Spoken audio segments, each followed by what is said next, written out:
विद्यार्थियों good morning. मैं विवेक डोडा science master सरकारी हाई स्कूल मौजम ਜ਼ਿਲ੍ਹਾ ਫਾਜ਼ਿਲਕਾ ਤੋਂ ਅੱਜ ਆਪ ਜੀ ਦੇ ਸਾਹਮਣੇ ਜਮਾਤ 10ਵੀਂ ਦੇ ਪਾਠ ਪ੍ਰਜਨਨ ਨੂੰ ਲੈ ਕੇ ਹਾਜ਼ਰ ਹੋਇਆ ਹਾਂ। ਮੈਨੂੰ ਪੂਰਾ ਵਿਸ਼ਵਾਸ ਹੈ ਕਿ ਤੁਸੀਂ ਸਾਰੇ ਦੇ ਸਾਰੇ ਵਿਦਿਆਰਥੀ ਸਰਕਾਰ ਦੁਆਰਾ ਜਾਰੀ ਕੀਤੀਆਂ ਗਈਆਂ ਕੋਵਿਡ-19 ਸੰਬੰਧੀ ਹਦਾਇਤਾਂ ਦੀ ਪੂਰੀ ਤਰ੍ਹਾਂ ਪਾਲਣਾ ਕਰ ਰਹੇ ਹੋਵੋਗੇ और घर बैठे सिक्ख्या मुहिम के तहत उपलब्ध जानकारी का सही इस्तेमाल करके पूरा मन लगाकर अपनी पढ़ाई कर रहे होगे। तो चलो अज आप जोड़ा है प्रजनन पाठ बारे गल करते हाँ। ये जोड़ा पाठ है असीं इहदे अंदर पौद्यां ते जंतुआं दोवां विच प्रजनन के बारे गल करांगे, लेकिन सब तो पहला अज असीं गल करांगे किंदी पौद्यां विच प्रजनन की। तो शुरुआती तौर पर साढ़े सामने एको ही प्रश्न मुख तौर पर आता है कि प्रजनन है की और इसकी लोड़ की है, इसका महत्व की है, क्यों प्रजनन की क्रिया जंतुओं में होंगी है। तो सब तो पहला आप जानते हैं कि प्रजनन है की। प्रजनन एक अजिही क्रिया है जिस द्वारा कोई भी सजीव अपने वर्गे होर सजीवां नूं पैदा करता है। ये बिल्कुल साढ़े शरीर में चलन वाली दूसरी अंग प्रणालियां की तरह ही एक अंग प्रणाली है जिसका अपना महत्व है। हुण महत्व की है देखो विद्यार्थियों, जेकर सजीवां विच प्रजनन की प्रक्रिया रुक जाएगी तो सजीवां की होंद भी खत्म हो जाएगी। ऐसा क्यों? क्योंकि प्रजनन एक अजिही क्रिया है जिस द्वारा जीव अपने वर्गे नवे जीवां नूं पैदा करता है और जे ये नहीं होएगा तो अगे नवे जीव भी वेखण नूं नहीं मिलणगे और जीवां दा धरती तो अस्तित्व खत्म हो जाएगा। तो अपनी होंद बनाई रखण लई सारे दे सारे सजीव प्रजनन की क्रिया नूं करदे ने। जिमें कि तुसीं अपने टीवी स्क्रीन पर वेख पा रहे हो कि पौधे जिहड़े ने इन्हां नूं मुख तौर पर 3 भागां विच वंडिया गया। असीं छोटी क्लासिस विच पढ़िया कि इहदे 3 भाग ने। किहड़े-किहड़े ने? सब तो मेन भाग जड़ जिस द्वारा पौधे पानी सोखते हैं, जमीन विच लगे रहंदे ने। दूसरा भाग तना और इस दे नाल पत्ते। लेकिन पौधों के अंदर जिहड़े ये 3 भाग ने, इस तो इलावा एक होर मुख भाग वेखण नूं मिलदा है जो है फुल। यह है पौधे का सब तो आकर्षक, सब तो सोहना भाग और ताड़ी जानकारी इस दस दईए कि लिंगी प्रजनन की क्रिया नूं करवाउण लई ये सब तो महत्वपूर्ण भाग है। इत्थे ही लिंगी प्रजनन की प्रक्रिया पौधों में संपन्न होंदी है जिस नाल बीज बनते हैं और बाद विच उही बीज जिहड़े नवे पौधों नूं जन्म दिंदे हन। तो पौधों में प्रजनन किन्ने किस्म का है, इस बारे हुण आपां गल करदे हां। पौधों में मुख तौर पर 3 किस्म का प्रजनन वेखण नूं मिलता है। ए सैक्सुअल रिप्रोडक्शन जिसनूं अलिंगी प्रजनन कहने हाँ, वैजीटेटिव रिप्रोडक्शन जिसनूं काया प्रजनन कह दिंदे हाँ और तीसरा है सैक्सुअल रिप्रोडक्शन जिसनूं लिंगी प्रजनन कहने हाँ। ये सैक्सुअल रिप्रोडक्शन अविकसित किस्म के पौधों में वेखण नूं मिलता है जिस विच एक ही जनक अपने पद्धर ते नवे पौधे नूं पैदा करने की समर्था रखता है। वो किवें आपां हुणे उसकी उदाहरण वेख के इस चीज़ नूं आपां समझांगे। दूसरा है काया प्रजनन। हुण ये विकसित किस्म के पौधों में वेखण नूं मिलता है, लेकिन ये विधि बड़ी महत्वपूर्ण है। किस तरह नाल महत्वपूर्ण है? क्योंकि इस दे अंदर पौधे की करते हैं, वो फुल तो अलावा, मेरी गल ते गौर करना है, फुल तो अलावा पौधे के दूसरे भाग जिमें जड़, तना या पत्ते तो नवे पौधे नूं पैदा कर सकते हैं। किस तरह? ये भी आपां हुणे काफ़ी सारे उदाहरणों नाल इहनूं समझांगे। और तीसरा है लिंगी प्रजनन जो विकसित किस्म के पौधों में पाया जाता है जिसके अंदर नर फुल अते मादा फुल जो अलग अलग भी हो सकते हैं या नर ते मादा फुल इक्को फुल के अंदर भी हो सकते हैं। ये मिल के नवे बीज बनाते हैं जो अगे नवे पौधों को पैदा करने की समर्था रखते हैं। तो सब तो पहला गल करते हाँ अलिंगी प्रजनन की। अलिंगी प्रजनन के अंदर मैं जिवें तुहानूं गल कीती कि अविकसित किस्म के पौधे, मैं अविकसित किस्म के पौधे किन्हां नूं कह रहा, जिन्हां दे जड़, तना या पत्ते असीं साफ सुथरे तौर पर अलग अलग वेख नहीं सकते। जिवें काई है ना, काई के अंदर पत्ते जड़ा नहीं वेखिया आपां, पानी के उपर पाई जाती काई। तो इन्हां दे अंदर मुख तौर पर 3 किस्म के जिहड़े अलिंगी प्रजनन दी विधियां वेखण नूं मिलदियां हन। पहली है बडिंग, दूसरी फ्रैगमेंटेशन जिसनूं आपां खंडन कहने हैं और तीसरी है बीजाणु बनना या स्पोर फॉर्मेशन।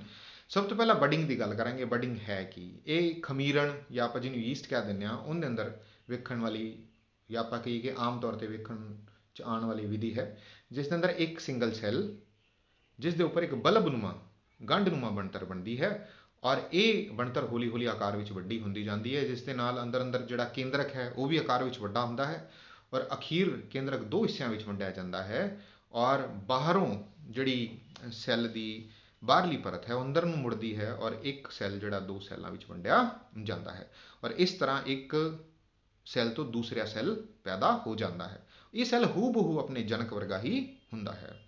ਦੂਸਰਾ ਜਿਹੜਾ ਮੈਥਡ ਹੈ ਜਿਸ ਨੂੰ ਆਪਾਂ ਖੰਡਨ ਕਹਿ ਦਿੰਦੇ ਹਾਂ, ਇੱਥੇ ਤੁਸੀਂ ਦੇਖ ਪਾ ਰਹੇ ਹੋ, ਇਹ ਇੱਕ ਸ਼ੈਵਾਲ ਜਿਹਨੂੰ ਆਪਾਂ ਨੇ ਕਾਈ ਕਿਹਾ, ਜਿਸ ਨੂੰ ਆਪਾਂ ਐਲਗੀ ਕਹਿੰਦੇ ਹਾਂ ਅੰਗਰੇਜ਼ੀ ਵਿੱਚ, ਉਹ ਉਸ ਦੀ ਬਣਤਰ ਹੈ। ਇਸ ਦਾ ਨਾਮ ਹੈ ਸਪਾਇਰੋਗਾਇਰਾ। ਇਹ ਤੁਹਾਡੇ ਆਸ-ਪਾਸ ਜਿਹੜੇ ਛੱਪੜ ਤਲਾਬ ਉਹਨਾਂ 'ਚ ਵੇਖਣ ਨੂੰ ਮਿਲ ਜਾਏਗਾ। ਇਹ ਇੱਕ ਧਾਗੇ ਨੂੰ ਬਣਤਰ ਹੈ, ਕਾਫੀ ਸਾਰੇ ਧਾਗੇ ਆਪਸ 'ਚ ਰਲੇ ਹੁੰਦੇ ਨੇ ਤੇ ਇੱਕ ਫੈਲਾਵ ਵਾਲੀ ਬਣਤਰ ਬਣਾ ਲੈਂਦੇ ਨੇ। ਇਸ ਚਿੱਤਰ 'ਚ ਤੁਸੀਂ ਵੇਖ ਪਾ ਰਹੇ ਹੋ ਕਿ ਇੱਕ ਧਾਗਾ ਦੋ ਹਿੱਸਿਆਂ ਵਿੱਚ ਵੰਡਿਆ ਜਾਂਦਾ ਹੈ, ਤਾਂ ਕਰਕੇ ਆਪਾਂ ਕਹਿ ਰਹੇ ਹਾਂ ਖੰਡਨ ਦਾ ਹੋ ਜਾਣਾ। ਹਰੇਕ ਖੰਡ ਜਿਹੜਾ ਹੈ ਉਹ ਨਵੇਂ ਪੌਦੇ ਨੂੰ ਪੈਦਾ ਕਰਨ ਦੀ ਸਮਰੱਥਾ ਰੱਖਦਾ ਹੈ। ਔਰ ਤੀਸਰੀ ਜਿਹੜੀ ਵਿਧੀ ਆਪਾਂ ਗੱਲ ਕੀਤੀ, ਸਪੋਰ ਫਾਰਮੇਸ਼ਨ ਜਾਂ ਬੀਜਾਣੂ ਬਣਨਾ, ਇਹ ਸ਼ੈਵਾਲਾਂ ਤੋਂ ਉੱਚੇ ਕਿਸਮ ਦੀ ਸ਼੍ਰੇਣੀ ਹੁੰਦੀ ਹੈ ਜਿਸ ਨੂੰ ਬ੍ਰਾਇਓਫਾਈਟਸ ਕਹਿ ਦਿੰਦੇ ਹਾਂ। ਜਾਂ ਫਰਨਸ ਦੀ ਗੱਲ ਕਰੀਏ, ਇਹ ਆਪਣੇ ਇੱਧਰ ਨਹੀਂ ਲੇਕਿਨ ਠੰਡੇ ਇਲਾਕਿਆਂ 'ਚ, ਪਹਾੜੀ ਇਲਾਕਿਆਂ 'ਚ ਆਪਾਂ ਨੂੰ ਵੇਖਣ ਨੂੰ ਮਿਲ ਜਾਂਦੇ ਨੇ। ਤਾਂ ਬੀਜਾਣੂ ਕੀ ਨੇ ਔਰ ਇਹ ਕਿਸ ਤਰ੍ਹਾਂ ਨਵੇਂ ਪੌਦੇ ਨੂੰ ਬਣਾਉਂਦੇ ਨੇ, ਇਹ ਦੇਖੋ ਤੁਸੀਂ ਇਸ ਸਟਰਕਚਰ ਦੇ ਅੰਦਰ ਤੁਸੀਂ ਵੇਖ ਪਾ ਰਹੇ ਹੋ। ਆਹ ਜਿਹੜੀਆਂ ਛੋਟੀਆਂ ਦਾਣੇਨੁਮਾ ਬਣਤਰਸ ਨੇ ਇਹਨਾਂ ਨੂੰ ਸਪੋਰਸ ਜਾਂ ਬੀਜਾਣੂ ਕਿਹਾ ਜਾਂਦਾ ਹੈ। ਬੜੀਆਂ ਬਰੀਕ ਹੁੰਦੀਆਂ ਨੇ ਔਰ ਇਹ ਕੀ ਕਰਦੀਆਂ ਨੇ, ਇਹ ਸਾਰੇ ਇੱਕ ਲੰਬੇ ਪ੍ਰੋਸੈਸ ਤੋਂ ਬਾਅਦ ਇੱਕ ਨਵੇਂ ਪੌਦੇ ਨੂੰ ਜਨਮ ਦੇਣ 'ਚ ਸਮਰਥ ਹੋ ਜਾਂਦੀਆਂ ਨੇ। ਇਹ ਵਿਧੀ ਜੋ ਅਸੀਂ ਖੁੰਬਾਂ ਖਾਂਦੇ ਹਾਂ ਸਬਜ਼ੀ ਦੇ ਤੌਰ 'ਤੇ, ਉਹਨਾਂ ਵਿੱਚ ਵੇਖਣ ਨੂੰ ਮਿਲਦੀ ਹੈ। ਉਹਨਾਂ ਵਿੱਚ ਵੀ ਛੋਟੇ ਛੋਟੇ ਬੀਜਾਣੂ ਬਣਦੇ ਆ ਜੋ ਬਾਅਦ ਵਿੱਚ ਨਵੀਆਂ ਖੁੰਬਾਂ ਨੂੰ ਆਪਾਂ ਕਹਿ ਲਈਏ ਜਨਮ ਦੇਣ ਦੀ ਸਮਰੱਥਾ ਰੱਖਦੇ ਆ। ਤਾਂ ਛੋਟੀ ਬਰੀਕ ਬਣਤਰਾਂ ਤੋਂ ਜੋ ਜੀਵਾਂ ਦੇ, ਜਾਂ ਆਪਾਂ ਕਹੀਏ ਕਿ ਮੇਨਲੀ ਪੌਦਿਆਂ ਦੇ, ਜਾਂ ਪੌਦਿਆਂ ਦੇ ਬਣਨ ਦੀ ਜਿਹੜੀ ਪ੍ਰਕਿਰਿਆ ਹੈ ਉਸ ਨੂੰ ਆਪਾਂ ਕੀ ਕਵਾਂਗੇ, ਸਪੋਰ ਫਾਰਮੇਸ਼ਨ ਜਾਂ ਬੀਜਾਣੂ ਦਾ ਬਣਨਾ। ਹੁਣ ਅੱਗੇ ਗੱਲ ਕਰਦੇ ਹਾਂ ਵੈਜੀਟੇਟਿਵ ਰਿਪਰੋਡਕਸ਼ਨ ਦੀ, ਜਿਸ ਨੂੰ ਆਪਾਂ ਕਾਇਆ ਪ੍ਰਜਨਨ ਵੀ ਕਹਿ ਦਿੰਦੇ ਹਾਂ। ਇਹ ਬੜੇ ਲਿਹਾਜ਼ ਨਾਲ ਬੜਾ ਮਹੱਤਵਪੂਰਨ ਹੈ ਔਰ ਬੜਾ ਇੰਟਰਸਟਿੰਗ ਵੀ ਹੈ, ਬੜਾ ਰੋਚਕ ਵੀ ਹੈ। ਕਿਸ ਤਰ੍ਹਾਂ ਆਪਾਂ ਦੇਖਦੇ ਹਾਂ, ਇਸ ਦੇ ਅੰਦਰ ਪੌਦੇ ਫੁੱਲਾਂ ਦੀ ਮਦਦ ਨਹੀਂ ਲੈਂਦੇ, ਜੜ, ਤਣਾ ਜਾਂ ਪੱਤੇ ਤੋਂ ਹੀ ਨਵੇਂ ਪੌਦੇ ਨੂੰ ਜਨਮ ਦੇ ਦਿੰਦੇ ਹਨ। ਕਿਸ ਤਰ੍ਹਾਂ ਨਾਲ? ਇਹ ਦੋ ਤਰ੍ਹਾਂ ਨਾਲ ਵੇਖਣ ਨੂੰ ਮਿਲਦਾ ਹੈ, ਇੱਕ ਕੁਦਰਤੀ ਤੌਰ 'ਤੇ, ਇੱਕ ਬਨਾਵਟੀ ਤੌਰ 'ਤੇ। ਹੁਣ ਜੜ, ਤਣਾ ਜਾਂ ਪੱਤੇ ਪੌਦੇ ਆਪ ਵਰਤੋਂ ਕਰਨ ਔਰ ਜਿਹੜਾ ਹੈ ਨਵਾਂ ਜੀਵ ਪੈਦਾ ਕਰ ਦੇਣ ਤਾਂ ਉਸਨੂੰ ਕੀ ਕਵਾਂਗੇ, ਕੁਦਰਤੀ। ਔਰ ਜੇਕਰ ਇਨਸਾਨ ਦੁਆਰਾ ਇਹ ਕੰਮ ਕਰਾਇਆ ਜਾਏਗਾ, ਜਿਵੇਂ ਪੌਦੇ ਦੀ ਕਟਿੰਗ ਜਾਂ ਕਲਮ ਲਗਾ ਦੇਣਾ, ਦਾਬ ਲਗਾ ਦੇਣਾ, ਤਾਂ ਇਸ ਚੀਜ਼ ਨੂੰ ਆਪਾਂ ਕੀ ਕਹਾਂਗੇ, ਬਨਾਵਟੀ ਮੈਥਡ। ਯਾਨੀ ਪੌਦਿਆਂ ਦੁਆਰਾ ਆਪਣੇ ਪੱਧਰ 'ਤੇ ਕੀਤਾ ਜਾਣਾ ਔਰ ਮਨੁੱਖਾਂ ਦੁਆਰਾ ਇਸ ਕਿਰਿਆ ਨੂੰ ਕਰਵਾਇਆ ਜਾਣਾ, ਇਹ ਦੋਵੇਂ ਇੱਥੇ ਵੇਖਣ ਨੂੰ ਆਪਾਂ ਨੂੰ ਮਿਲੇਗਾ। ਸਭ ਤੋਂ ਪਹਿਲਾਂ ਗੱਲ ਕਰਾਂਗੇ ਅਸੀਂ ਜੜ੍ਹਾਂ ਦੀ। ਇੱਥੇ ਤੁਸੀਂ ਚਿੱਤਰ 'ਚ ਵੇਖ ਪਾ ਰਹੇ ਹੋ, ਇੱਥੇ ਮੈਂ ਇੱਕ ਫੁੱਲ ਜਿਹੜਾ ਹੈ ਜਿਸ ਨੂੰ ਡਾਈਲੀਆ ਕਿਹਾ ਗਿਆ ਹੈ। ਇਸ ਤੋਂ ਇਲਾਵਾ ਸ਼ੱਕਰਗੰਦੀ ਦਾ ਚਿੱਤਰ ਤੁਸੀਂ ਵੇਖ ਪਾ ਰਹੇ ਹੋ। ਐਸਪੈਰਾਗਸ ਜਿਹੜਾ ਹੈ ਇਹਦਾ ਚਿੱਤਰ ਵੀ ਤੁਸੀਂ ਵੇਖ ਪਾ ਰਹੇ ਹੋ। ਇਹ ਕੀ ਨੇ? ਇਹ ਜੜ੍ਹਾਂ ਜਿਹੜੀਆਂ ਨੇ ਆਪਣੇ ਅੰਦਰ ਭੋਜਨ ਨੂੰ ਇਕੱਠਾ ਕਰ ਲੈਂਦੀਆਂ ਨੇ, ਇਸ ਕਰਕੇ ਫੁੱਲੇ ਰੂਪ 'ਚ ਤੁਸੀਂ ਇਹਨਾਂ ਨੂੰ ਵੇਖ ਪਾ ਰਹੇ ਹੋ। ਇਹ ਆਕਾਰ ਵਿੱਚ ਵੱਡੀਆਂ ਹੋ ਜਾਂਦੀਆਂ ਨੇ ਔਰ ਆਪਾਂ ਵੀ ਇਹਨਾਂ ਦੀ ਵਰਤੋਂ ਕਰਨੇ ਆ ਖਾਣ ਵਾਸਤੇ, ਹੈ ਨਾ। ਔਰ ਇਹ ਜਿਹੜੀਆਂ ਜੜ੍ਹਾਂ ਨੇ ਜਦੋਂ ਇਹ ਜ਼ਮੀਨ ਦੇ ਸੰਪਰਕ ਵਿੱਚ ਆ ਜਾਣ ਤਾਂ ਕੀ ਹੋਏਗਾ, ਇਹਨਾਂ ਵਿੱਚੋਂ ਹੀ ਨਵੇਂ ਪੌਦੇ ਫੁੱਟ ਪੈਂਦੇ ਹਨ। ਔਰ ਇਹ ਜਿਹੜੇ ਪੌਦੇ ਨੇ ਇੱਕ ਜੜ ਤੋਂ, ਆਪਾਂ ਕਹੀਏ ਕਿ ਆ ਜਿੰਨੀਆਂ ਤੁਸੀਂ ਜੜ੍ਹਾਂ ਚਿੱਤਰ 'ਚ ਵੇਖ ਪਾ ਰਹੇ ਹੋ, ਇਹ ਹਰੇਕ ਜੜ ਤੋਂ ਮੰਨ ਲਓ ਇੱਕ ਇੱਕ ਪੌਦਾ ਨਿਕਲਿਆ, ਤਾਂ ਜੇ ਇਹ 5 ਜਾਂ 6 ਜੜ੍ਹਾਂ ਨੇ ਤਾਂ 6 ਪੌਦੇ ਬਣ ਜਾਣਗੇ ਨਾ। ਤਾਂ ਇਸ ਕਿਰਿਆ ਨੂੰ ਆਪਾਂ ਕਹਾਂਗੇ ਕਾਇਆ ਪ੍ਰਜਨਨ। ਕਿਹਦੇ ਦੁਆਰਾ? ਜੜ੍ਹਾਂ ਦੁਆਰਾ। ਅਗਲੀ ਵਿਧੀ ਹੈ ਤਣਾ। ਹੁਣ ਤਣਾ ਜਿਹੜਾ ਹੈ, ਇੱਕ ਤਾਂ ਉਹ ਜਿਹੜਾ ਅਸੀਂ ਬਾਹਰ ਸਾਫ ਸੁਥਰੇ ਤੌਰ 'ਤੇ ਵੇਖ ਪਾਉਂਦੇ ਹਾਂ, ਪੇੜ ਦਾ ਤਣਾ, ਪੌਦੇ ਦਾ ਤਣਾ। ਲੇਕਿਨ ਕੁਝ ਤਣੇ ਐਸੇ ਹੁੰਦੇ ਨੇ ਜਿਹੜੇ ਜ਼ਮੀਨ ਦੇ ਅੰਦਰ ਹੀ ਰਹਿ ਜਾਂਦੇ ਨੇ, ਥੋੜ੍ਹਾ ਜਿਹਾ ਉਹਨਾਂ ਦਾ ਭਾਗ ਜ਼ਮੀਨ ਵਿੱਚ ਰਹਿ ਜਾਂਦਾ ਹੈ।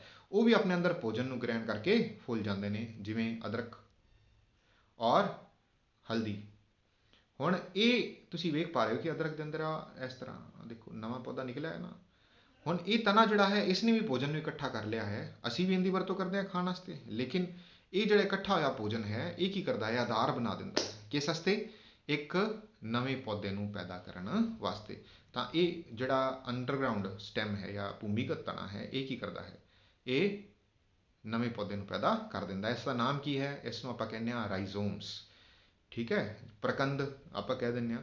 ਔਰ ਇਹ ਕਿੰਨਾ 'ਚ ਵੇਖਣ ਨੂੰ ਮਿਲਿਆ ਆਪਾਂ ਨੂੰ? ਅਦਰਕ 'ਚ ਤੇ ਹਲਦੀ ਵਰਗੇ ਪੌਦਿਆਂ 'ਚ। ਨੈਕਸਟ ਹੈ ਬਲਬ। ਹੁਣ ਬਲਬ ਆਪਾਂ ਜਾਣਦੇ ਹਾਂ, ਬਿਜਲੀ ਦਾ ਬਲਬ। ਹੁਣ ਆ ਵੇਖੋ ਪਿਆਜ਼ ਜਿਹੜਾ ਹੈ ਬਿਜਲੀ ਦੇ ਬਲਬ ਤਰ੍ਹਾਂ ਲੱਗਦਾ ਨਾ। ਹਾਂ, ਇਸ ਬਲਬ ਦੇ ਅੰਦਰ ਤੁਸੀਂ ਵੇਖੋ ਥੱਲੇ ਨੂੰ ਜੜ੍ਹਾਂ ਨਿਕਲੀਆਂ ਹੋਈਆਂ ਨੇ। ਇਹ ਜਿਹੜੀਆਂ ਜੜ੍ਹਾਂ ਆਪਾਂ ਇੱਥੇ ਵੇਖ ਪਾ ਰਹੇ ਹਾਂ। ਹੁਣ ਇਹ ਜਿਹੜਾ ਬਲਬ ਦਾ ਹਿੱਸਾ, ਇਹਦੀਆਂ ਜੜ੍ਹਾਂ ਜੇ ਜ਼ਮੀਨ ਨੂੰ ਛੂ ਜਾਂਦੀਆਂ ਨੇ, ਇਹਨੂੰ ਮਿੱਟੀ ਪਾਣੀ ਸਭ ਉਪਲਬਧ ਹੁੰਦਾ ਹੈ, ਤਾਂ ਇਹਦੇ ਅੰਦਰ ਤੁਸੀਂ ਵੇਖ ਪਾ ਰਹੇ ਹੋ ਕਿ ਉੱਪਰ ਵਾਲੇ ਹਿੱਸੇ 'ਚੋਂ ਨਵਾਂ ਪੌਦਾ ਵਿਕਸਿਤ ਹੋਣਾ ਸ਼ੁਰੂ ਹੋ ਜਾਂਦਾ ਹੈ। ਤਾਂ ਅਸੀਂ ਕੀ ਕਹਿੰਦੇ ਹਾਂ, ਕਿਹਦੇ ਤੋਂ ਪੌਦਾ ਬਣ ਗਿਆ? ਬਲਬ ਤੋਂ। ਹੁਣ ਬਲਬ ਕੀ ਹੈ? ਉਹ ਹੈ ਤਣੇ ਦਾ ਇੱਕ ਪ੍ਰਕਾਰ।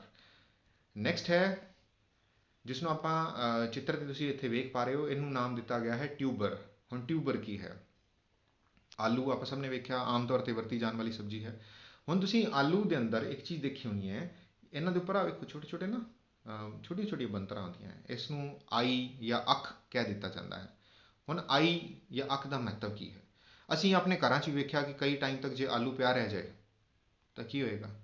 ਉਹਦੇ ਵਿੱਚੋਂ ਛੋਟੇ ਛੋਟੇ ਪੌਦੇ ਨਿਕਲ ਆਉਂਦੇ ਨੇ। ਐਸੇ ਤਰ੍ਹਾਂ ਜੇ ਆਲੂ ਜ਼ਮੀਨ ਦੇ ਉੱਪਰ ਹੋਵੇ, ਇਹ ਮਿੱਟੀ ਜਾਂ ਪਾਣੀ ਦੇ ਸੰਪਰਕ 'ਚ ਆਏ ਤਾਂ ਇਹਦੇ ਵਿੱਚੋਂ ਕੀ ਹੋਏਗਾ? ਨਵੇਂ ਪੌਦੇ ਫੁੱਟ ਪੈਣਗੇ, ਜਿਸ ਨੂੰ ਆਪਾਂ ਕੀ ਕਵਾਂਗੇ? ਨਵੇਂ ਪੌਦਿਆਂ ਦਾ ਵਿਕਾਸ ਹੋਣਾ। ਕਿਸ ਤੋਂ? ਤਣੇ ਤੋਂ। ਕਿਹੜੇ ਤਣੇ ਤੋਂ? ਕੀ ਨਾਮ ਲਿਆ ਸੀ ਉਹਨੇ ਆਪਾਂ? ਟਿਊਬਰਸ। ਠੀਕ ਹੈ ਜੀ। ਔਰ ਇਹ ਜਿਹੜੇ ਟਿਊਬਰਸ ਨੇ, ਇਹ ਕੀ ਕਰਦੇ ਨੇ? ਇਹਨਾਂ 'ਚੋਂ ਕਾਫੀ ਸਾਰੇ ਪੌਦੇ ਵਿਕਸਿਤ ਹੋ ਜਾਂਦੇ ਨੇ। ਆਪਾਂ ਉਹਨਾਂ ਪੌਦਿਆਂ ਨੂੰ ਅਲੱਗ ਅਲੱਗ ਬੋ ਸਕਦੇ ਹਾਂ, ਜ਼ਮੀਨ ਵਿੱਚ ਟ੍ਰਾਂਸਫਰ ਕਰ ਸਕਦੇ ਹਾਂ ਔਰ ਨਵੇਂ ਪੌਦੇ ਪ੍ਰਾਪਤ ਕਰ ਸਕਦੇ ਹਾਂ। ਔਰ ਇਸ ਤੋਂ ਅਗਲੀ ਪ੍ਰਕਾਰ ਹੈ ਕੌਮਸ। ਕੌਮਸ ਕੀ ਹੈ? ਰਾਈਜ਼ੋਮ ਉਹਨੇ ਆਪਾਂ ਪੜ੍ਹਿਆ ਸੀਗਾ, ਰਾਈਜ਼ੋਮ ਆਪਾਂ ਪੜ੍ਹਿਆ ਸੀ ਨਾ, ਰਾਈਜ਼ੋਮਸ। ਹੁਣ ਰਾਈਜ਼ੋਮਸ ਦਾ ਜਿਹੜਾ ਗੁੱਛਾ ਹੈ, ਜੇ ਗੁੱਛਾ ਬਣ ਜੇ, ਜੇ ਤੁਸੀਂ ਆ ਚਿੱਤਰ ਨੂੰ ਤੁਹਾਨੂੰ ਦਿਖਾਣਾ, ਆ ਦੇਖੋ, ਜੇ ਇਸ ਦਾ ਗੁੱਛਾ ਬਣ ਜਾਏਗਾ ਨਾ ਰਾਈਜ਼ੋਮਸ ਦਾ, ਤਾਂ ਇਹ ਕੀ ਕਰੇਗਾ? ਇਹ ਗੁੱਛਾ ਨਵੇਂ ਪੌਦੇ ਨੂੰ ਪੈਦਾ ਕਰਨ ਦੀ ਸਮਰੱਥਾ ਰੱਖੇਗਾ। ਇੱਥੇ ਅਸੀਂ ਉਦਾਹਰਨ ਲੈ ਰਹੇ ਹਾਂ ਇੱਕ ਫੁੱਲ ਜਿਸ ਦਾ ਨਾਮ ਕੀ ਹੈ? ਗਲੈਡੀਓਲਸ। ਇਹ ਆਮ ਤੌਰ 'ਤੇ ਪਾਰਕ ਵਿੱਚ ਜੇ ਕਦੀ ਘੁੰਮਣ ਦਾ ਮੌਕਾ ਮਿਲੇ, ਅੱਛੇ ਸਥਾਨਾਂ 'ਤੇ ਤੁਸੀਂ ਵੇਖੋਗੇ ਸਜਾਵਟੀ ਪੌਦਿਆਂ ਦੇ ਤੌਰ 'ਤੇ ਇਹਨੂੰ ਇਸਤੇਮਾਲ ਕੀਤਾ ਜਾਂਦਾ, ਜਾਂ ਫੁੱਲ ਵੇਚਣ ਵਾਲੇ ਇਹਨਾਂ ਨੂੰ ਵੇਚਦੇ ਵੀ ਨੇ, ਕਿਉਂਕਿ ਲੋਕੀ ਘਰਾਂ ਦੇ ਅੰਦਰ ਸਜਾਵਟ ਦੇ ਤੌਰ 'ਤੇ ਇਹਨਾਂ ਦੀ ਵਰਤੋਂ ਵੀ ਕਰਦੇ ਨੇ। ਤਾਂ ਇਹ ਜਿਹੜੇ ਗਲੈਡੀਓਲਸ ਦੇ ਫੁੱਲ ਨੇ, ਇਹ ਕਿਹਦੇ ਤੋਂ ਵਿਕਸਿਤ ਹੋਏ? ਕੌਮਸ। ਕੌਮਸ ਕੀ ਨੇ? ਰਾਈਜ਼ੋਮਸ ਦਾ ਗੁੱਛਾ। ਫਿਰ ਇੱਕ ਪ੍ਰਕਾਰ ਆ ਜਾਂਦੀ ਹੈ, ਕਿਹੜੀ? ਪੱਤੇ। ਹੁਣ ਪੱਤਿਆਂ ਤੋਂ ਪੌਦੇ ਕਿਵੇਂ ਵਿਕਸਿਤ ਹੋਣਗੇ? ਦੇਖੋ, ਕੁਝ ਪੌਦੇ ਨੇ ਜਿਵੇਂ ਬਰਾਇਓਫਿਲਮ, ਇਹਨਾਂ ਦੇ ਜਿਹੜੇ ਪੱਤੇ ਨੇ ਜ਼ਮੀਨ ਨੂੰ ਟੱਚ ਕਰਦੇ ਹੋਏ ਹੁੰਦੇ ਨੇ। ਇਸ ਨੂੰ ਆਪਾਂ ਪ੍ਰੋਪਰਲੀ ਇੱਥੇ ਵੇਖਦੇ ਹਾਂ। ਹੁਣ ਹੋਏਗਾ ਕੀ? ਇਹਨਾਂ ਦੇ ਅੰਦਰ ਆ ਵੇਖੋ, ਜਿਹੜੀਆਂ ਆ ਹਿੱਸੇ ਨੇ ਨਾ, ਇਹਨਾਂ ਨੂੰ ਨੌਚਿਸ ਕਿਹਾ ਜਾਂਦਾ। ਇਹ ਜਿਹੜੇ ਨੌਚਿਸ ਨੇ, ਇਹਨਾਂ ਦੇ ਅੰਦਰੋਂ ਨਵੇਂ ਪੌਦੇ ਵਿਕਸਿਤ ਹੋ ਗਏ। ਇਹਨੂੰ ਮੰਨ ਲਓ ਇਹ ਮਿੱਟੀ ਨੂੰ ਟੱਚ ਕੀਤਾ ਇਹਨਾਂ ਨੇ, ਮਿੱਟੀ ਨੂੰ ਟੱਚ ਕਰਨ ਨਾਲ ਇਹਨੂੰ ਪਾਣੀ ਵੀ ਮਿਲਿਆ, ਮਿੱਟੀ ਵੀ ਮਿਲੀ, ਉਹ ਸਾਰੀਆਂ ਸਹੂਲਤਾਂ ਮਿਲ ਗਈਆਂ ਜੋ ਪੌਦੇ ਨੂੰ ਵਿਕਸਿਤ ਹੋਣ ਵਾਸਤੇ ਚਾਹੀਦੀਆਂ ਨੇ। ਤਾਂ ਕੀ ਹੋਏਗਾ? ਇੱਕ ਨਵਾਂ ਪੌਦਾ ਵਿਕਸਿਤ ਹੋ ਜਾਏਗਾ। ਇੱਥੇ ਤੁਸੀਂ ਵੇਖ ਪਾ ਰਹੇ ਹੋ ਕਿ ਇੱਕ ਪੱਤੇ 'ਚੋਂ 1 2 3 4 5 ਹੈ ਨਾ, 5 ਜਿਹੜੇ ਪੌਦੇ ਨੇ ਉਹ ਵਿਕਸਿਤ ਹੋ ਗਏ। ਔਰ ਇਹ ਸਾਰੇ ਦੇ ਸਾਰੇ ਪੌਦੇ ਜਦੋਂ ਜ਼ਮੀਨ ਦੇ ਸੰਪਰਕ ਵਿੱਚ, ਇਹਨਾਂ ਨੂੰ ਪ੍ਰੋਪਰਲੀ ਜ਼ਮੀਨ ਵਿੱਚ ਇਨਸਰਟ ਕਰ ਦਿੱਤਾ ਜਾਵੇਗਾ ਤਾਂ ਕੀ ਹੋਏਗਾ? ਕੀ ਹੋਏਗਾ? ਨਵੇਂ ਪੌਦੇ ਵਿਕਸਿਤ ਹੋ ਜਾਣਗੇ। ਔਰ ਤੁਸੀਂ ਵੇਖ ਪਾਓਗੇ ਕਿ ਇੱਕ ਪੱਤੇ ਨੇ ਕੀ ਕੀਤਾ? ਬੜੇ ਸਾਰੇ ਪੌਦਿਆਂ ਨੂੰ ਪੈਦਾ ਕਰ ਦਿੱਤਾ। ਤਾਂ ਇੱਥੇ ਕਾਇਆ ਪ੍ਰਜਨਨ ਦੇ ਆਪਾਂ ਕਾਫੀ ਸਾਰੇ ਮੈਥਡਸ ਇੱਥੇ ਵੇਖੇ ਕੁਦਰਤੀ ਤੌਰ 'ਤੇ। ਹੁਣ ਗੱਲ ਕਰਦੇ ਹਾਂ ਬਨਾਵਟੀ ਤੌਰ 'ਤੇ। ਇਹਦੇ ਅੰਦਰ ਸਭ ਤੋਂ ਪਹਿਲਾ ਮੈਥਡ ਜਿਹੜਾ ਹੈ ਆਰਟੀਫਿਸ਼ਲ ਜਾਂ ਬਨਾਵਟੀ। ਆਰਟੀਫਿਸ਼ਲ ਮੈਥਡ ਦਾ ਮਤਲਬ ਜੋ ਮਨੁੱਖਾਂ ਦੁਆਰਾ ਅਪਣਾਇਆ ਜਾਂਦਾ, ਜੋ ਆਪਾਂ ਕਰਦੇ ਹਾਂ ਉਹਦੇ ਹੱਥ ਨਾਲ। ਇਹਦੀ ਸਭ ਤੋਂ ਪਹਿਲਾ ਉਦਾਹਰਣ ਕਿਹਦਾ ਹੈ? ਕਟਿੰਗ ਦਾ। ਕਟਿੰਗ ਦਾ ਮਤਲਬ ਕਲਮ ਲਗਾਉਣਾ। ਕਲਮ ਲਗਾਉਣਾ ਤੁਸੀਂ ਜਾਣਦੇ ਹੋ ਕਿਵੇਂ? ਗੁਲਾਬ ਦੇ ਪੌਦੇ ਆਪਾਂ ਬੀਜੇ ਹੋਣੇ ਕਦੀ, ਹੈ ਨਾ? ਕੀ ਬੀਜ ਸਕਦੇ ਹਾਂ? ਜੇ ਮੈਂ ਬੀਜੇ ਵਰਡ ਯੂਜ਼ ਕੀਤਾ, ਇੱਥੇ ਆਪਾਂ ਕੀ ਕਰਦੇ ਹਾਂ ਕਿ ਗੁਲਾਬ ਦੇ ਬੀਜ ਹੁੰਦੇ ਨੇ, ਆਪਾਂ ਵੇਖੇ ਨਹੀਂ। ਫਿਰ ਆਪਾਂ ਕਿਵੇਂ ਗੁਲਾਬ ਨੂੰ ਉਗਾਉਂਦੇ ਕਿਵੇਂ ਹਾਂ? ਤਾਂ ਉਹਦੇ ਵਾਸਤੇ ਆਪਾਂ ਕੀ ਕਰਦੇ ਹਾਂ? ਗੁਲਾਬ ਦੇ ਪੌਦੇ ਦੀ ਇੱਕ ਟਹਿਣੀ ਨੂੰ ਕੱਟ ਲਿਆ ਜਾਂਦਾ ਹੈ, ਜਿਸ ਨੂੰ ਕਲਮ ਕਿਹਾ ਜਾਂਦਾ ਹੈ। ਇਸ ਕਲਮ ਨੂੰ ਜ਼ਮੀਨ ਵਿੱਚ ਲਗਾ ਦਿੱਤਾ ਜਾਂਦਾ ਹੈ ਔਰ ਇਹ ਜਿਹੜੀ ਕਲਮ ਹੈ, ਇਸ ਵਿੱਚੋਂ ਬਾਅਦ ਵਿੱਚ ਕੀ ਹੋਏਗਾ? ਨਵੇਂ ਪੱਤੇ ਵਿਕਸਿਤ ਹੋ ਜਾਂਦੇ ਨੇ, ਥੱਲੇ ਨੂੰ ਨਵੀਆਂ ਜੜ੍ਹਾਂ ਵਿਕਸਿਤ ਹੋ ਜਾਂਦੀਆਂ ਨੇ ਔਰ ਇੱਕ ਜਿਹੜੀ ਛੋਟੀ ਜਿਹੀ ਕਲਮ ਆਪਾਂ ਬਾਹਰ ਲਗਾਈ ਸੀ, ਉਹ ਇੱਕ ਨਵੇਂ ਪੌਦੇ ਦੇ ਅੰਦਰ ਵਿਕਸਿਤ ਹੋ ਜਾਂਦੀ ਹੈ। ਇਹ ਆਪਾਂ ਲਗਾਉਂਦੇ ਹਾਂ ਆਪਣੀ ਮਰਜ਼ੀ ਨਾਲ।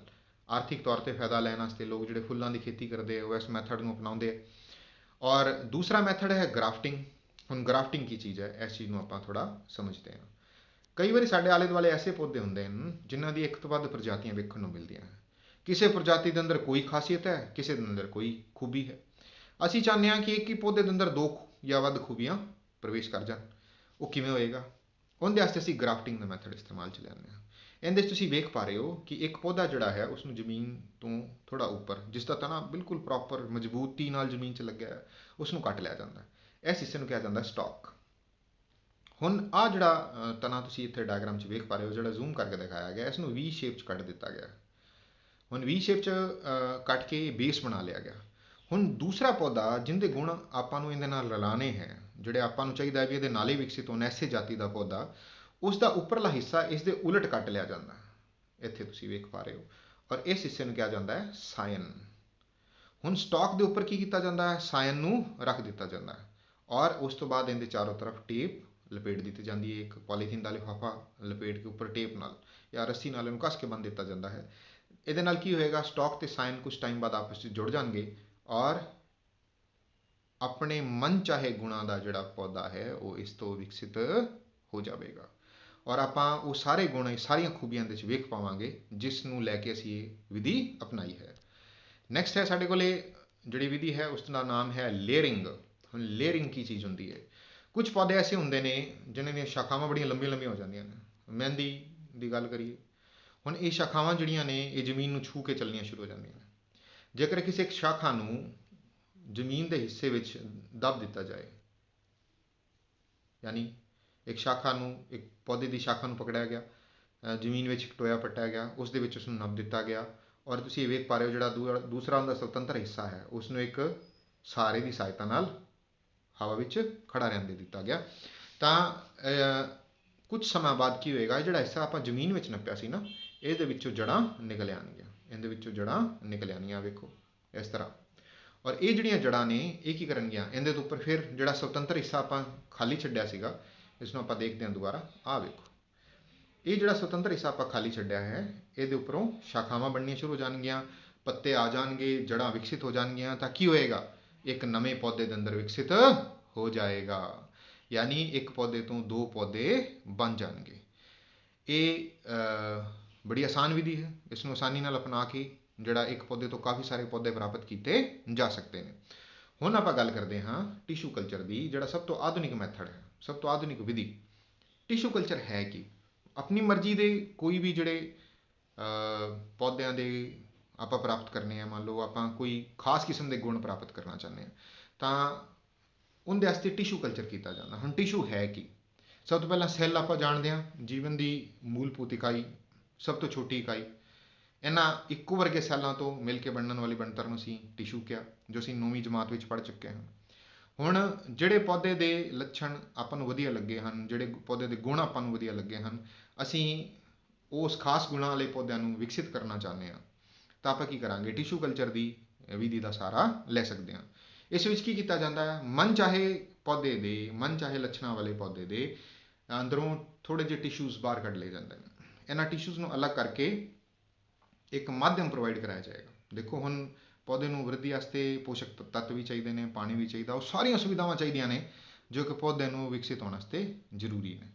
ਤਾਂ ਇੱਥੇ ਕੀ ਕੀਤਾ ਜਾਂਦਾ ਹੈ, ਬਨਾਵਟੀ ਤੌਰ 'ਤੇ ਇੱਕ ਮਾਧਿਅਮ ਤਿਆਰ ਕੀਤਾ ਜਾਂਦਾ ਹੈ ਜਿਸ ਉੱਤੇ ਇਹਨਾਂ ਟਿਸ਼ੂਜ਼ ਨੂੰ ਛੱਡ ਦਿੱਤਾ ਜਾਂਦਾ ਹੈ ਔਰ ਇਹਨਾਂ ਵਿੱਚੋਂ ਕੁਝ ਸਮਾਂ ਬਾਅਦ ਕੀ ਹੋਏਗਾ, ਛੋਟੀਆਂ ਛੋਟੀਆਂ ਬਣਤਰ, ਪੌਦੇ ਨੂੰ ਬਣਤਰ ਆਪਾਂ ਨੂੰ ਵੇਖਣ ਨੂੰ ਮਿਲਣਗੀਆਂ ਔਰ ਇਹਨਾਂ ਬਣਤਰਾਂ ਨੂੰ ਬਾਅਦ ਵਿੱਚ ਕੀ ਕੀਤਾ ਜਾਏਗਾ, ਰੂੜੀ ਖਾਦ ਜਾਂ ਆਪਾਂ ਕਹੀਏ ਕਿ ਆਰਗੈਨਿਕ ਖਾਦ ਦੇ ਅੰਦਰ ਟ੍ਰਾਂਸਫਰ ਕਰ ਦਈਏ। ਕਿਉਂ ਕਰ ਦਈਏ, ਕਿਉਂਕਿ ਰਸਾਇਣਿਕ ਖਾਦਾਂ ਦੇ ਫਾਇਦੇ ਅਤੇ ਨੁਕਸਾਨ ਵੀ ਆਪਾਂ ਨੂੰ ਪਤਾ ਨਹੀਂ, ਤਾਂ ਆਪਾਂ ਕੀ ਕੀਤਾ, ਜਿਹੜੇ ਛੋਟੇ ਛੋਟੇ ਪੌਦੇ ਦੇ ਅੰਸ਼ ਸੀਗੇ ਉਹਨਾਂ ਨੂੰ ਕਿੱਥੇ ਟ੍ਰਾਂਸਫਰ ਕਰ ਦਿੱਤਾ, ਕਿੱਥੇ ਟ੍ਰਾਂਸਫਰ ਕਰ ਦਿੱਤਾ, ਕੰਪੋਸਟ 'ਤੇ, ਔਰ ਜਾਂ ਆਪਾਂ ਕਹੀਏ ਕਿ ਖਾਦ 'ਤੇ ਟ੍ਰਾਂਸਫਰ ਕਰ ਦਿੱਤਾ, ਤਾਂ ਕਿ ਆਪਾਂ ਨੂੰ ਕੀ ਮਿਲੇ, ਨਵੇਂ ਜਿਹੜੇ ਪੌਦੇ ਨੇ ਉਹ ਇੱਥੇ ਵੇਖਣ ਨੂੰ ਮਿਲ ਜਾਣ ਔਰ ਇਹ ਜਿਹੜੇ ਪੌਦੇ ਨੇ ਵਿਕਸਿਤ ਹੋ ਜਾਂਦੇ ਨੇ ਔਰ ਬਾਅਦ ਵਿੱਚ ਆਪਾਂ ਇੱਕ ਛੋਟੇ ਜਿਹੇ ਟਿਸ਼ੂ ਦੇ ਹਿੱਸੇ ਤੋਂ ਕੀ ਕਰ ਸਕਦੇ ਹਾਂ, ਬਹੁਤ ਸਾਰੇ ਪੌਦੇ ਪੈਦਾ ਕਰ ਸਕਦੇ ਹਾਂ।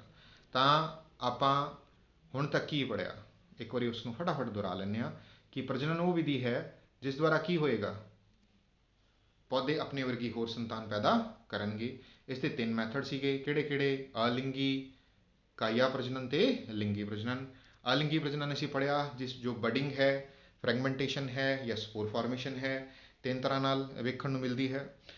ਉਸ ਤੋਂ ਬਾਅਦ ਅਸੀਂ ਕਾਇਆ ਪ੍ਰਜਨਨ ਪੜ੍ਹਿਆ ਜੋ ਬੜਾ ਇੰਪੋਰਟੈਂਟ ਮੈਥਡ ਹੈ। ਇੰਪੋਰਟੈਂਟ ਕਿਉਂ ਹੈ, ਦੇਖੋ ਆਪਾਂ ਪੌਦੇ ਜ਼ਮੀਨ ਦੇ ਅੰਦਰ ਬੀਜ ਬੋਂਦੇ ਹਾਂ, ਫਿਰ ਉਹਦਾ ਖਿਆਲ ਰੱਖਦੇ ਹਾਂ, ਦਵਾਈ ਦੇਣਾ, ਪਾਣੀ, ਜਾਨਵਰਾਂ ਤੋਂ, ਪਕਸ਼ੀਆਂ ਤੋਂ ਉਹਨੂੰ ਬਚਾਉਣਾ, ਲੇਕਿਨ ਇੱਥੇ ਕੀ ਹੈ, ਜੇ ਪੌਦਾ ਮੰਨ ਲਓ ਪਹਿਲਾਂ ਹੀ ਉਹਨੇ ਆਕਾਰ ਦਾ ਇੱਕ ਪ੍ਰੋਪਰ ਸਾਈਜ਼ ਦਾ ਸਾਨੂੰ ਉਪਲਬਧ ਹੋ ਜਾਏ ਤਾਂ ਬੀਜ ਬਣਨ ਤੋਂ ਲੈ ਕੇ ਉਸ ਆਕਾਰ ਤੱਕ ਆਉਣ ਦਾ ਜਿੰਨਾ ਸਮਾਂ ਸੀ ਉਹ ਸਾਰਾ ਬਚ ਜਾਏਗਾ ਔਰ ਅਸੀਂ ਬੜੀ ਜਲਦੀ ਪੌਦੇ ਗਰੋ ਕਰਵਾ ਪਾਵਾਂਗੇ।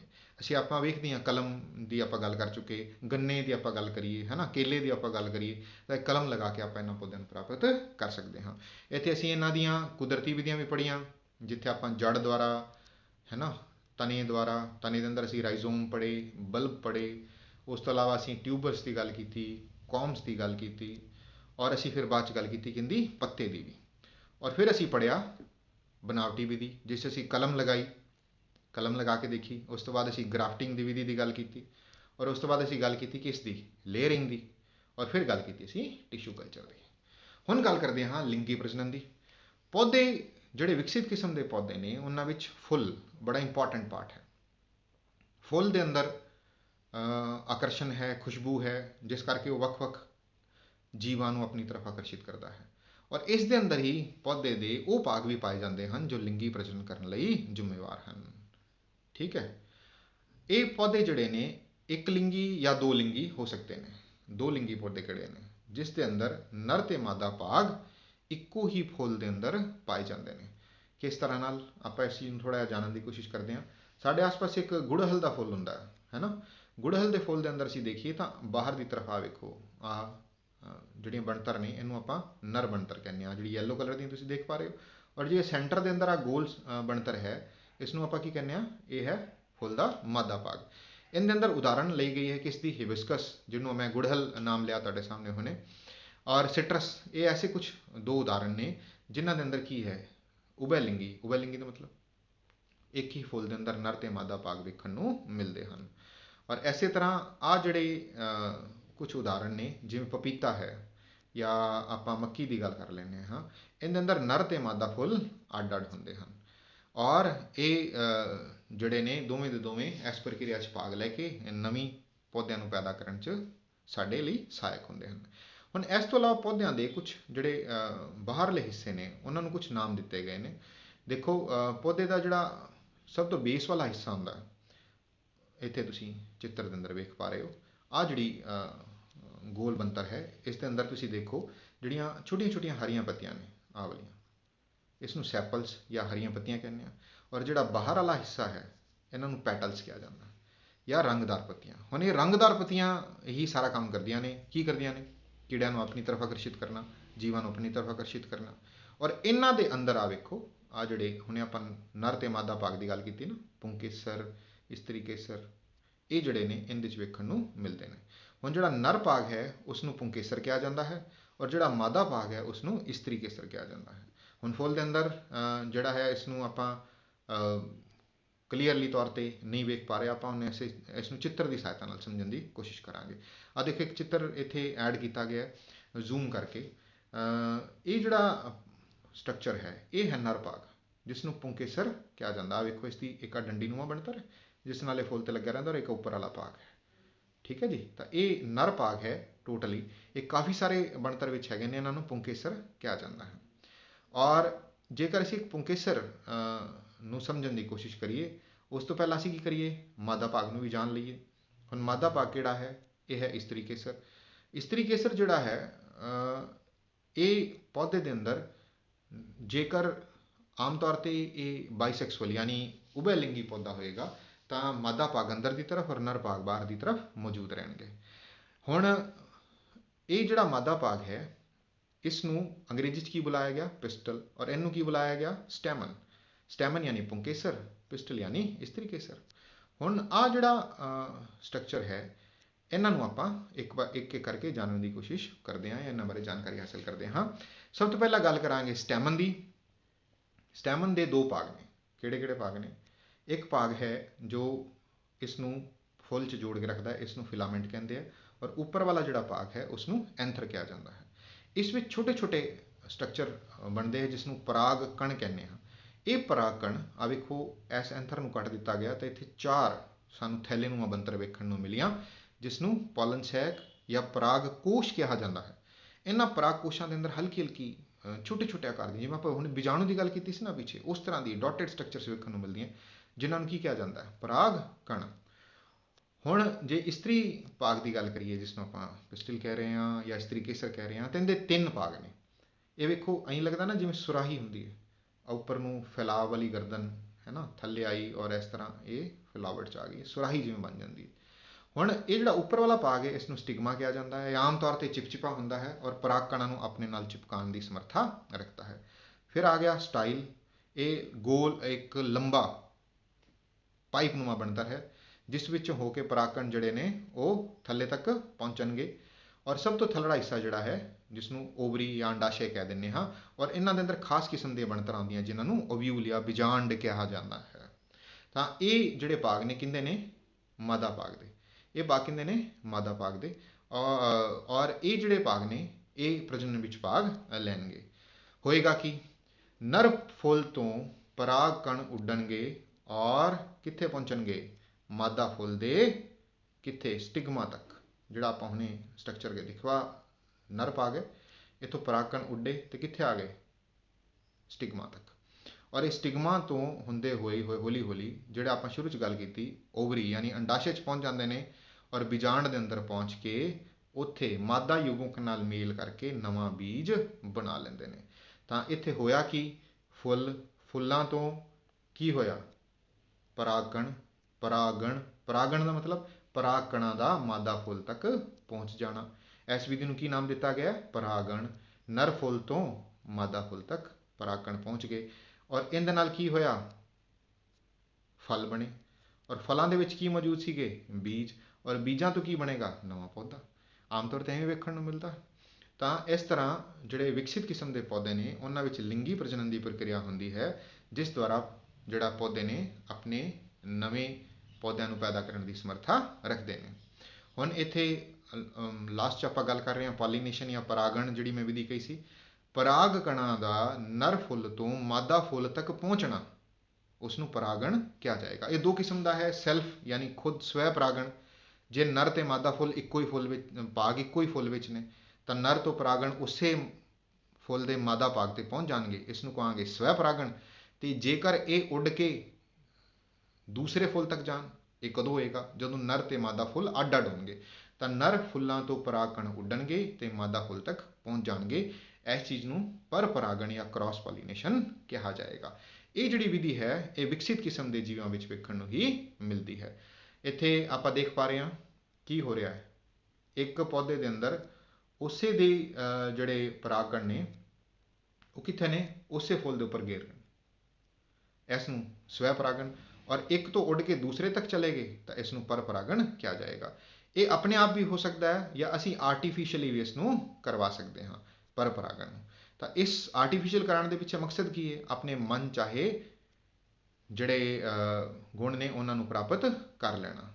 ਔਰ ਇਹ ਜਿਹੜਾ ਹੈ ਪੋਲੀਨੇਸ਼ਨ ਜਾਂ ਪਰਾਗਣ ਕਿਹਨਾਂ ਦੁਆਰਾ ਹੋਏਗਾ, ਇਹ ਕੀੜਿਆਂ ਦੁਆਰਾ ਹੋ ਸਕਦਾ ਹੈ, ਹਵਾ ਦੁਆਰਾ ਹੋ ਸਕਦਾ ਹੈ, ਪਾਣੀ ਦੁਆਰਾ ਹੋ ਸਕਦਾ ਹੈ, ਜੀਵ ਇਹਨਾਂ ਦੇ ਸੰਪਰਕ ਵਿੱਚ ਆਉਣ ਉਹਨਾਂ ਦੁਆਰਾ ਹੋ ਸਕਦਾ ਹੈ। ਤਾਂ ਮੁੱਖ ਤੌਰ 'ਤੇ ਪਰਾਗਣ ਦੀ ਵਿਧੀ ਦਾ ਮਕਸਦ ਕੀ ਹੈ, ਪਰਾਗ ਕਣਾਂ ਦਾ ਮਾਦਾ ਫੁੱਲ ਤੱਕ ਪਹੁੰਚ ਜਾਣਾ। ਔਰ ਪਰਾਗ ਕਣਾਂ ਦਾ ਮਾਦਾ ਫੁੱਲ ਤੱਕ ਪਹੁੰਚ ਜਾਣਾ, ਇਹਦੇ ਨਾਲ ਕੀ ਹੋਏਗਾ, ਇਹਦੇ ਨਾਲ ਨਵੇਂ ਬੀਜ ਬਣਨਗੇ, ਉਸ ਦੇ ਨਾਲ ਕੀ ਹੋਏਗਾ, ਨਵੇਂ ਪੌਦੇ ਬਣਨਗੇ। ਤਾਂ ਇਸ ਤਰ੍ਹਾਂ ਜਿਹੜਾ ਹੈ ਪਰਾਗਣ ਦੀ ਜਿਹੜੀ ਵਿਧੀ ਹੈ ਉਹ ਆਪਾਂ ਨੂੰ ਵੇਖਣ ਨੂੰ ਮਿਲਦੀ ਹੈ, ਜਿਸ ਦੁਆਰਾ ਜਿਹੜੇ ਪੌਦੇ ਨੇ ਉਹ ਨਰ ਫੁੱਲ ਦੇ ਪਰਾਗਕਣ ਮਾਦਾ ਫੁੱਲ ਤੱਕ ਇਸ ਵਿਧੀ ਰਾਹੀਂ ਪਹੁੰਚ ਜਾਂਦੇ ਨੇ। ਇੱਥੇ ਤੁਸੀਂ ਵੇਖ ਪਾ ਰਹੇ ਹੋ ਜਿਹੜੀ ਪਹਿਲੀ ਵਿਧੀ, ਇਹਦੇ 'ਚ ਹਵਾ ਦੁਆਰਾ ਪਰਾਗਕਣ ਪਹੁੰਚ ਗਏ ਕਿੱਥੇ, ਮਾਦਾ ਫੁੱਲ ਤੱਕ। ਦੂਸਰੀ ਵਿਧੀ, ਜਿਹੜੇ ਪੌਦੇ ਪਾਣੀ ਦੇ ਨੇੜੇ ਨੇ ਤਾਂ ਉਹਨਾਂ ਵਿੱਚ ਕੀ ਹੋਏਗਾ, ਪਰਾਗਕਣ ਕਿਹਦੇ ਦੁਆਰਾ, ਚਿੱਤਰ 'ਚ ਵੇਖ ਪਾ ਰਹੇ ਹੋ ਨਾ, ਪਰਾਗਕਣ ਕਿਹਦੇ ਦੁਆਰਾ, ਪਾਣੀ ਦੁਆਰਾ। ਆਹ ਵੇਖੋ ਇਸ ਤਰ੍ਹਾਂ ਮਾਦਾ ਫੁੱਲ ਤੱਕ ਪਹੁੰਚ ਜਾਣਗੇ। ਆਹ ਜਿਹੜੀ ਵਿਧੀ ਤੁਸੀਂ ਵੇਖ ਰਹੇ ਹੋ ਨਾ, ਪਰਾਗਕਣ ਦਾ ਟਰਾਂਸਫਰ ਹੋਣਾ ਮਾਦਾ ਫੁੱਲ ਤੋਂ, ਨਰ ਫੁੱਲ ਤੋਂ ਸੌਰੀ ਮਾਦਾ ਫੁੱਲ ਦੀ ਤਰਫ।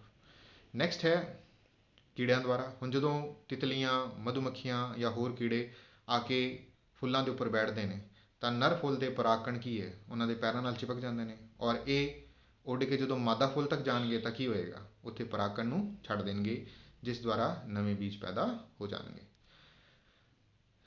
ਠੀਕ ਹੈ ਜੀ। ਤਾਂ ਇਹ ਅੱਜ ਆਪਾਂ ਇੱਥੇ ਤੱਕ ਹੀ ਇਸ ਦੇ ਬਾਰੇ ਅਧਿਐਨ ਕਰਾਂਗੇ। ਅਗਲੇ ਭਾਗ ਦੇ ਅੰਦਰ ਆਪਾਂ ਇੱਕ ਵਾਰੀ ਜਿਹੜਾ ਲਿੰਗੀ ਪ੍ਰਜਨਨ ਹੈ ਇਸ ਕਿਰਿਆ ਦੀ ਦੁਹਰਾਈ ਕਰਕੇ ਇਸ ਨੂੰ ਪੂਰੇ ਤੌਰ 'ਤੇ ਕੰਪਲੀਟ ਕਰਾਂਗੇ।